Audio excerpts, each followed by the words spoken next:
পর umpire change হবে, ঠিক আছে?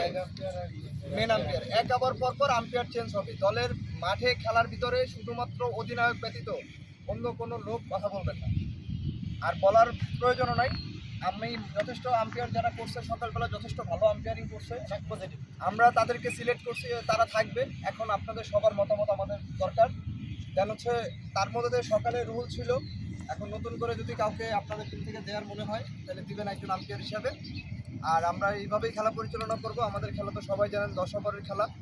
আর এক্সচেঞ্জ হচ্ছে যদি কোনো প্লেয়ার ব্যাট করার জন্য করতে চায়, নিম্নত হচ্ছে তাকে 3 ওভার ফিল্ডিং করতে হবে, সর্বনিম্ন 3 ওভার ফিল্ডিং করতে হবে, কইরা বইসা পরবর্তীতে ব্যাট করতে পারবে। আর ফিল্ডিং না করে কোনো প্লেয়ার ব্যাটিং করতে পারবে না। কিন্তু একজন বলারের 3 ওভার আর বাকি সবাই 2 ওভার করে করতে পারবে, ঠিক আছে? আশা করি সবাই মোটামুটি সকাল থেকে আপনারা সবাই খেলছেন, যারা খেলছেন তারা তো জানেন, যারা খেলেন নাই তাদের জানা দরকার।